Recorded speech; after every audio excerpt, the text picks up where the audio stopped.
Greetings and welcome. The What's Right Show is on, brought to you by Sam and Ash Injury Law. 800-304-2000, because you deserve what's right.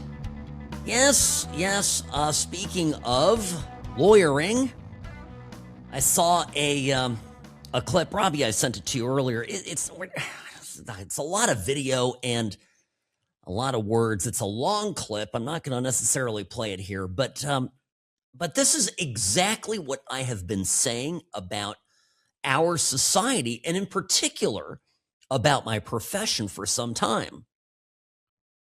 We've become a bunch of fragile wimps. And the reason we are this way is because we have been allowed to be this way. By the way, my email, sam@whatsrightshow.com, @whatsrightsam on X, formerly known as Twitter. So let me preface this with what I've been up to this week. We are, as you know, I'm on the board of a university. We have a law school. The law school is hiring a new law school dean. So the search is on for a candidate. I'm on the search committee. And so I'm having an opportunity to talk to a number of candidates interested in becoming the next dean of the law school. Interesting, sophisticated, smart people. And I'm asking them all the same question. And that is, in so many words, what do we do about making practice-ready lawyers that are going to go out there and be, emotionally resilient? So here's what happened in the video. There is a lawyer from Oklahoma who goes to Texas. He goes to family court. Family court is where they do divorces, child custody. It's very emotional. I understand family court, those of you out there practitioners or having gone through that process in a divorce and the like, know exactly what I'm talking about. It's not a walk in the park, but also I will tell you this. The judges that practice in family court are used to seeing violence, are used to seeing things spiral out of control, have seen tempers in the courtroom run high, and historically very common for them to run high between the parties, right? The husband divorcing the wife or vice versa, fighting over kids. It's heart-wrenching stuff. So the judges are used to this. But what they are not accustomed to is lawyers losing the composure. And that's what it shows in this viral video. By the way, it's up on my X account @whatsrightsam. You can find it there and have a gander here. But let me describe first to you why this is so relevant. So I'm still looking at this video and somebody sent it to me and they said this is a lawyer losing is cool, and sure enough, it's a young attorney. My guess is, I don't know, late 20s, early 30s. And being absolutely disrespectful to the judge. Now, the fundamental problem there is I go, oh, all right. What law school did he go to? Where did this lawyer go where he was permitted to speak this way to his professor? Right? This is fundamentally not okay. So I'm rolling the tape, right? And then comes a moment which explained everything. And this is why I'm sharing it here on the What's Right Show, because I think you'll know exactly what I mean. In the middle of it, this lawyer, exasperated, right, yelling and almost spitting at the judge, yells out, and it's hard enough being a transgender practitioner. And there it was. There it was. His, her, its identity. And I know exactly from that moment, Robbie, I know exactly what this kid was like in law school. A kid, young adult, 22, 23, 25, whatever it was. Anytime he got pressed into a corner, anytime he got pushed to do something, up went the hand. I'm trans. You can't, I'm neurodivergent. I need disability accommodations. And this, by the way, this is a huge problem. for schools, not just for law schools, but for high schools, for colleges. The ADA requires all of these accommodations be made to people who, come in with a doctor's note, come in with a psychology note. For years, I've talked about this.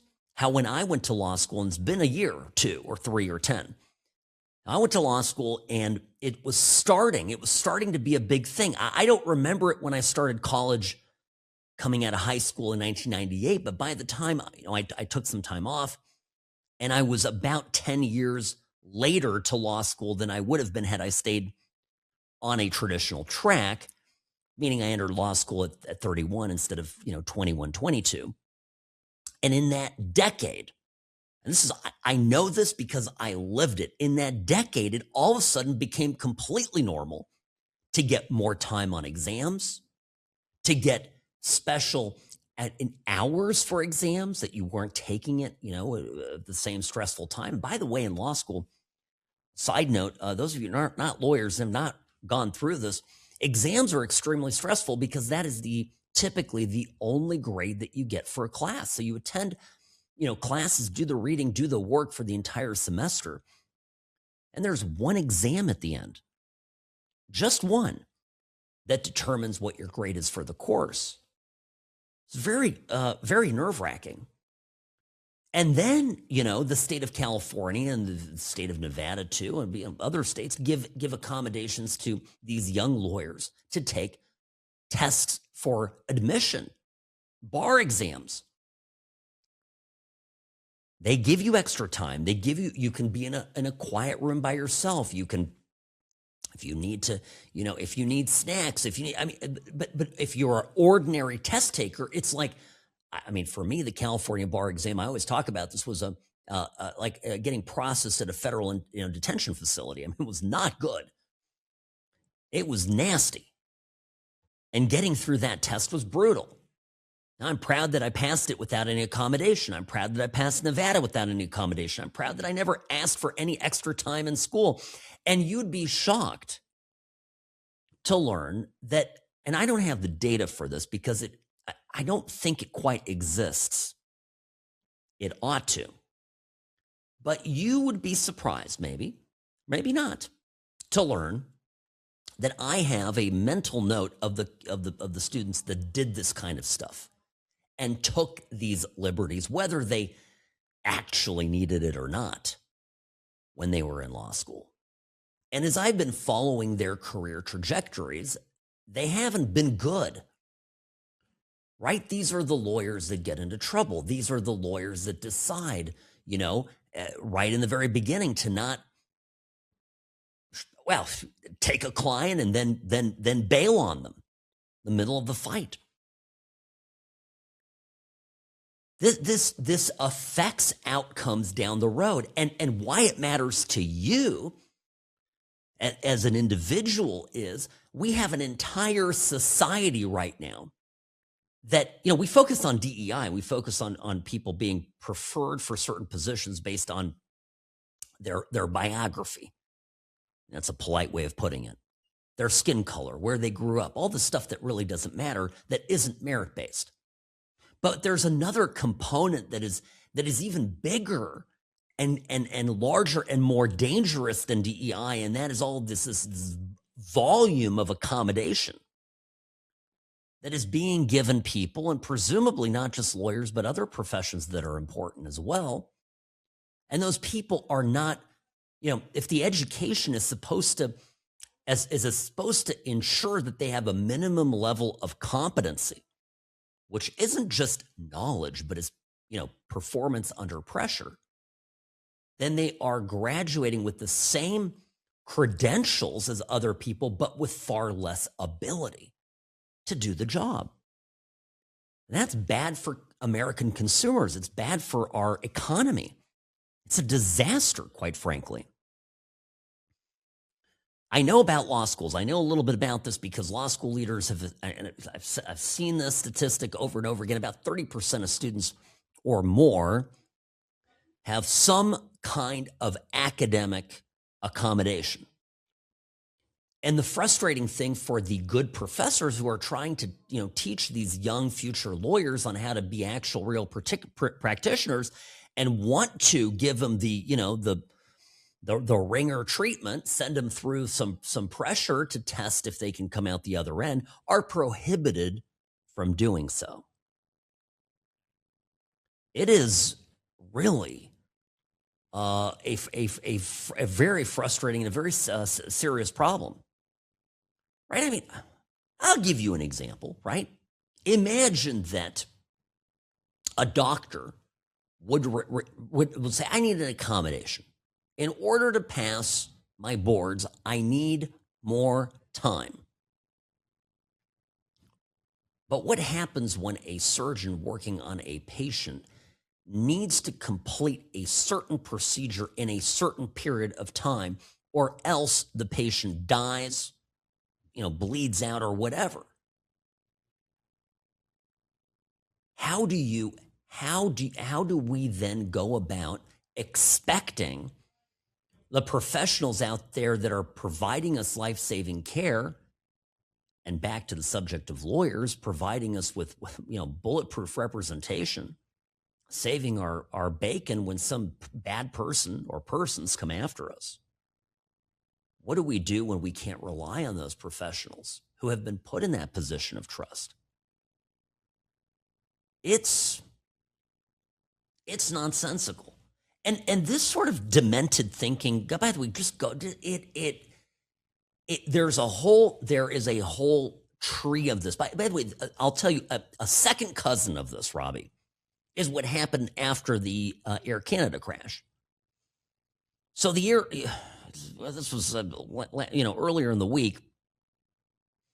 Was it Sunday night, Robbie? This is the Air Canada, the Jazz Air Canada, the connection flight that was flying into Buffalo. And of course, this horrific thing, the fire truck crossed the runway right in front of the airplane. Nothing really anybody could do.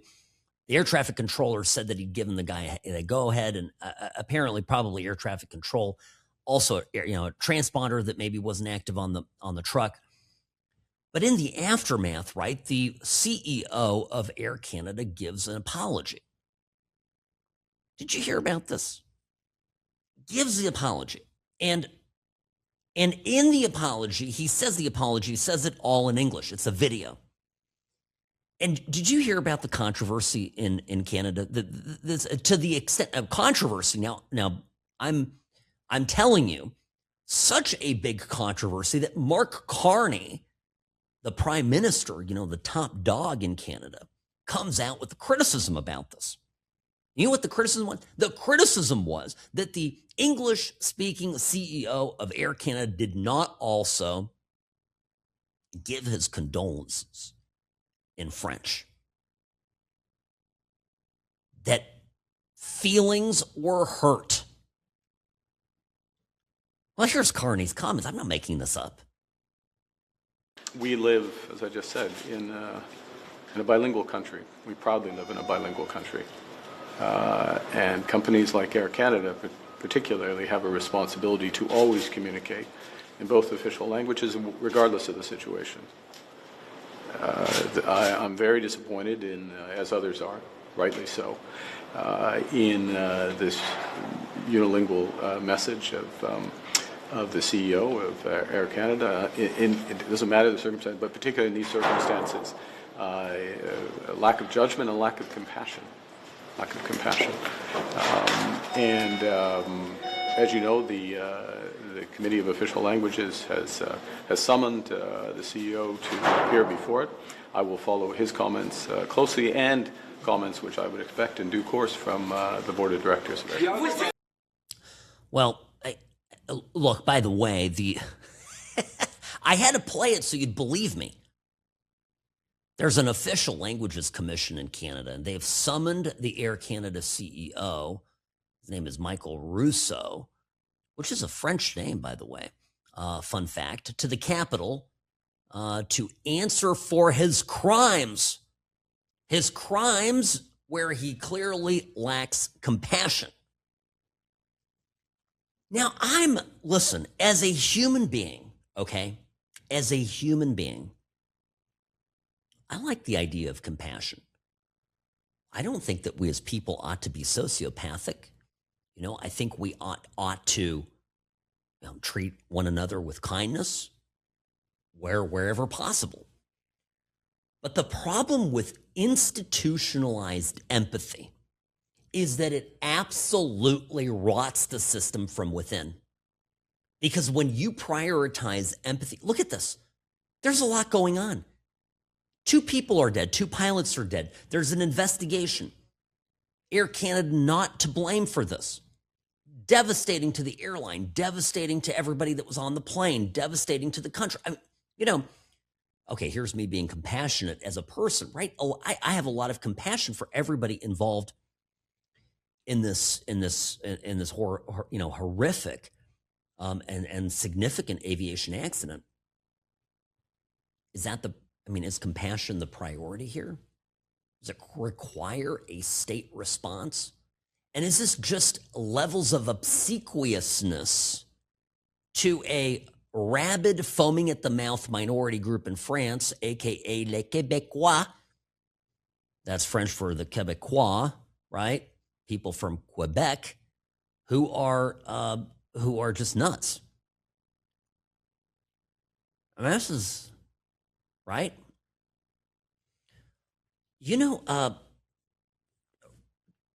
True empathy. Robbie, you're right. True empathy is putting every ounce of attention and making sure something like this doesn't happen again, and the people responsible are held to account. Accountability for what happened and preventing something like this happening in the future. And everything else is nonsense. But the problem and it's leftism. This is what we're talking about. Institutionalized compassion. Well, can we say something? I've heard it described as systematic femininity, injecting estrogen, right, into the political system and the cultural system. Maybe. But institutionalized compassion is a function, is a outcome that has been sought by leftists. So it is the leftists that we're talking about. And it lacks any substance. That's what it is. Going back to law school.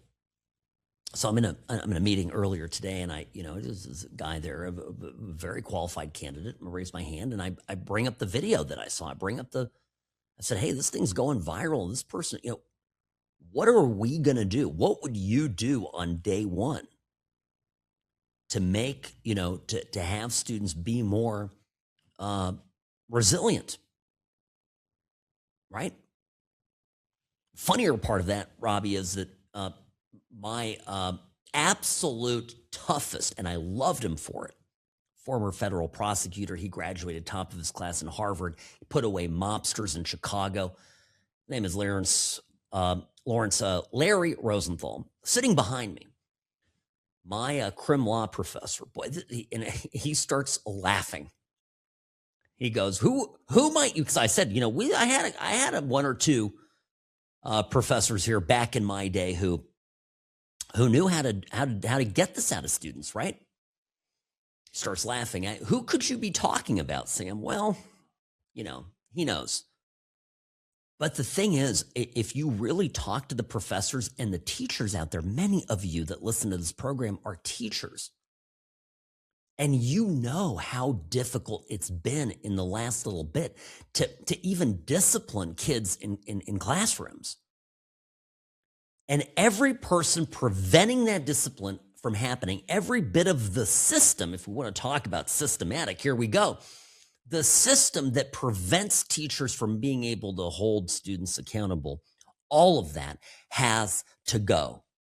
It is critical to preserving our country and our competitive edge in the world. We can't just be creative free spirits, count on that our creativity, our intellectual property will carry the day. In this coming age of AI, I'm going to say it, the robots will do a lot of great thinking.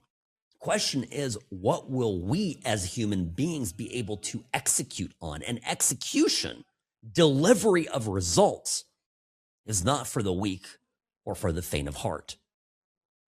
Sam Urjovsky here on the What's Right Media Network. Friends, I'll be back in a moment. Don't go anywhere. More of the What's Right show up next. The Sam and Ash team, they wanted me to have the best care. They had my interests at heart. I have an enormous amount of gratitude. I cannot say enough thank you.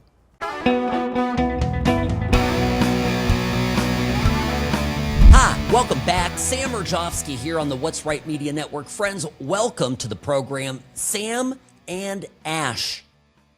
I'm going to say it again and again and again. Sam and Ash Injury Law, 800-304-2000. By the way, no wilting violets here. No emotional accommodations for anybody that works in my office. Yes, I am the Sam of Sam and Ash Law. And what I can tell you is you get into an accident, you have an injury happen, big or small, life-changing or just annoying. You still have to process the claim. There's paperwork, there's problems, there's talking to the insurance company. And trust me when I tell you, don't go at it alone. Don't handle it on your own. It's not a DIY project. Call Sam and Ash today, 800-304-2000. Offload the work. Save yourself hours, days, maybe even weeks of work when it all adds up, to end up, in the end, getting offered very little money and finding out that you've lost thousands of dollars, that you're upside down for something that you did not even cause. Very frustrating stuff. 800-304-2000. 800-304-2000. samandashlaw.com, because you deserve what's right. Friends, hi, welcome back. Sam Urjovsky behind the What's Right microphone. I got to tell you this piece in The Hill. Joe Rogan, this is kind of a slam. It's not exactly what he was saying. Democrats were tougher on the border than Trump. That's what Rogan said. He said that, The Hill, this is what The Hill said that Rogan said. There's a little bit more nuance to this. What Rogan was saying is that Democratic rhetoric about the border used to be stronger even than the kind of stuff that you're hearing from Trump and from maybe even Tom Homan today. And that's actually true. If you listen to, if he played a Hillary Clinton clip there, okay, if you listen to vintage Hillary from 2008, vintage Hillary had was tough on crime. If you were a Clinton Democrat, you believed in a closed down border. You thought that a pathway to citizenship shouldn't be automatic. Well, in practice, Democrats have always been much more lax on the border. But I would argue that maybe even that Republicans over the years were like Democrats, had very strong rhetoric, but then their actions in office didn't match what their campaign promises consisted of. And on the Republican side, of course, that has led to a tremendous amount of discontent, and partly explains the rise of Trump. So Rogan is, I think the quote was taken a little bit out of context. Now, Homan was at CPAC. CPAC's going on right now. And Homan had this to say about misplaced compassion. Now, remember, I just, explained to you in the first half about how institutionalized compassion can really destroy a society from within. Have a listen to this. People want to say that the Trump administration, are inhumane and we're racist. Right? They call me a racist, right? They say we're inhumane. Well, let's think about that. When 96%, illegal immigration down 96% down 96% now, which means 96% less people are coming. Now, there's been studies done that 31% of women that make that journey with the cartels admitted to being raped. If 31% admitted to being raped, how many were actually raped? Right. So when 96% less people coming, how many children aren't dying? How many women aren't being raped? How many pounds of fentanyl isn't getting in the country to poison Americans? How many known-spec terrorists are getting in? No. The most humane thing you can do is secure the border and stop their horrific activity of cross-border crime. President Trump's policies are saving thousands of lives every month. This is exactly it, right? Well, I mean, look at the compassion when it comes to immigration in the country with the left is always with the illegals. There's never any compassion for the harm done and committed by the illegals in the country, for the victims. Look at Sheridan Gordman, right? This just happened. 18 years old, Loyola University Chicago student, gets shot in the back. And who's charged? Jose Medina, an illegal from Venezuela. The Fairfax County bus stop stabbing. Abdul Jallo from Sierra Leone. Illegal, long prior record, had been charged many times and released, again in the name of compassion. And just recently, an 83-year-old Air Force veteran, Richard Williams, pushed onto the subway tracks in New York, was killed. And Bayron Posada Hernandez, Honduran, deported 4 times. This is, on and on, right? So what does the left talk about? They talk about, Renee Good and Preddy, Alex Preddy. And they will never bring up the names of murdered Americans across the country who have suffered at the hands of their insane so-called compassion. It's nonsense. They celebrate Preddy and Good as martyrs, but they are perfectly happy to continue the policies that murder their friends and neighbors. They just don't care about that. This breaks my heart. Now, there's been a development, speaking of immigration, there's been a development where even the European Union, not exactly a bastion of right-wing zealotry, has passed a new directive, the Return Directive. And, this is what it sounded like. They're going to start kicking migrants and illegals out of the country, out of the European Union. Listen to this. This is how the vote went down. And it is adopted. Sad faces. Okay.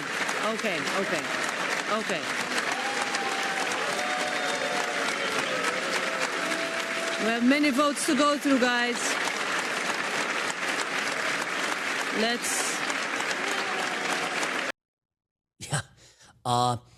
Fascinating. The tide is turning on this, right? Compassion, which drove Europe's basically suicidal policy on immigration, is starting to go out, even where the center-right parties and the parties that are desperately trying to hold on to some amount of credibility are being pressured from the true right-wing common sense parties like the AfD in Germany are starting to come around. So this is the difference. By the way, the differences in Europe is they don't have minimum standards. For people coming in, there's going to be uniform, harmonized rules, common system, standard procedures, and better cross-border enforcement. Some of this I read, though. My concern with it a little bit, Robbie, is also the uniform procedures could force countries who want no migrants even harder in the direction of taking them. And that's my concern with this. But again, they've got the entire Western world needs to come to grips with this. It's essential, right? And the part of the story that is so significant, I'll tell you this too, is look at how the fraud that we are finding, the immense fraud that is coming out. And this week, it was 2 days ago on Wednesday, James Comer in the House of Representatives, talked to Fox News, Sandra Smith. The hospice fraud in California alone now, billions of dollars. And again, it comes from, we're sold by the Democrats. Well, we need to do this. We need to provide this public money. We need the support for these things. We want people to die with dignity. And they're all good things when you take them, one at a time. But under the guise of compassion, our country is being looted. And that's really what this is about. That's what James Comey said about this on Wednesday.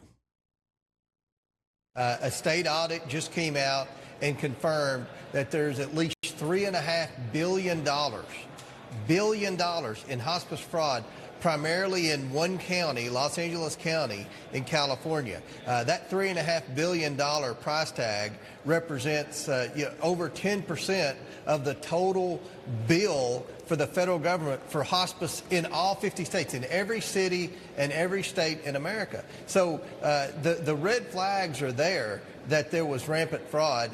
There's a whistleblower that's come forward that alleges that Gavin Newsom knew about this. This is a very similar scenario to what we had in Minnesota. So we're moving our investigation after Minnesota into California. We believe this is the tip of the iceberg. So we're going to be focused solely on fraud in California. Hopefully we'll have more whistleblowers come forward, and hopefully we can see some accountability. Well, amen.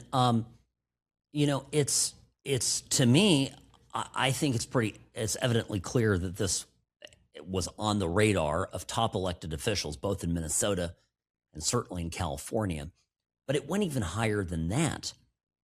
And there was a blink if you can miss it moment where RFK Jr., HHS secretary, was on a Bostic's podcast on Monday talking about fraud at the HHS that he's been discovering there while in the year and change since he's taken over. And people in there telling him literally that the Biden administration says, don't look at fraud. Don't examine it. Stay away from it. We don't want to hear. I'm not a partisan person, but one of the things that I found out from people in my agency was they were ordered by the Biden White House not to do program integrity. In other words, not to enforce against fraud. And they said they were told, we want to focus on only enrollment and getting more and more people into the system. And that had two effects, right? We only want to focus on enrollment. We only want to give out benefits. We want to hand out money. And the benefits are twofold. Number one, it's a vote-getting scheme, right? The Democrats want to give out as much money to as many people as possible, have as many of us dependent on the federal government, and then we will vote accordingly. And of course, the second thing is that there were many, many top Democrat donors who were historically giving millions of dollars across the board to top candidates who had their hand in various businesses that were, well, shall we say, operating in the very field of these, benefits and processing these benefits and living off these benefits. And these healthcare providers are chief among them. So it doesn't matter. Look, it doesn't matter if it's an after school, feed the kids program, if it's a autism care, if it goes all the way through to hospice. If it has money appropriated by the government, there's going to be some Democratic donor who's going to figure out how to tap into that. That's the long and the short of it. We have to be real about this. And again, the fundamental problem is that we are making and churning out young people every day, every week, every month, every year who are more and more compassionate, more and more lobotomized, who are making good decisions, who don't even know how to make decisions, are being coddled, are being put out there in the environment, and they're no idea what's going on. They're ultimately not going to be able to help themselves. But this whole thing is intended to be self-supporting for the Democratic cause. Because again, the more people that need the government the better off the Democrats will be, politically speaking. Now, I still believe we're in the midst of a cultural counter-revolution to this. That's why we're talking about it, why we're open about it. And I think it's underway, and Trump is a manifestation of a refusal by half or more of the country to reject this. But still, it's frightening and it worries me. Well, I'll credit her. I'll credit her on this. I have to mention this real fast. Laura Loomer has a scoop. The thing is, she's not always right, but she's right a lot of the time. So I'm just being transparent with you. The scoop came out yesterday during the day that there's it actually came down 2 days ago. It popped up for me yesterday afternoon. And I also heard from somebody else that I know that said that there's some truth to this. So I got it backed up a little bit. But still, I'm letting you know what the sources are. You be the judge. The CIA apparently believes that Turkey is running, the Erdogan government is running a little program for podcasters in America that have any amount of following, paying them to sow discontent against Trump. And Turkey's denying this. Okay, let me say this. I absolutely believe that one of the strongest, and I mean the strongest, most compelling reasons for why some of these podcasters are doing what they're doing is just to sow chaos into our system and to rip apart the Make America Great Again movement. If MAGA is the last hope that America has, if you were a foreign power, if you were the Chinese, because I don't blaming this on Turkey. No, the Chinese are doing this 1,000%. We talked about this yesterday.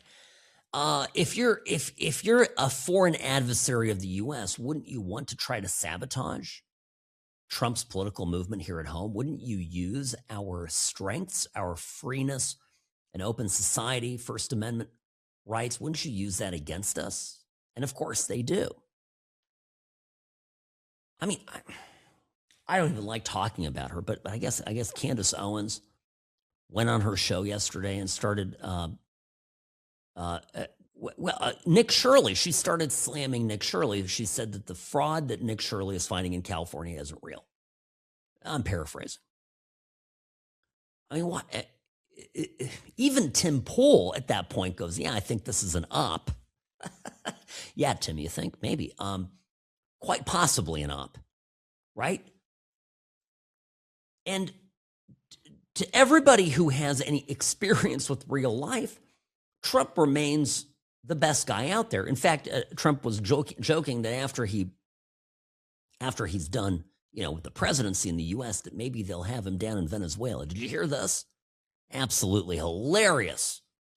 Actually, I'm the highest polling person. And in other words, after the presidency, I think I may go to Venezuela and run for president against Elsie.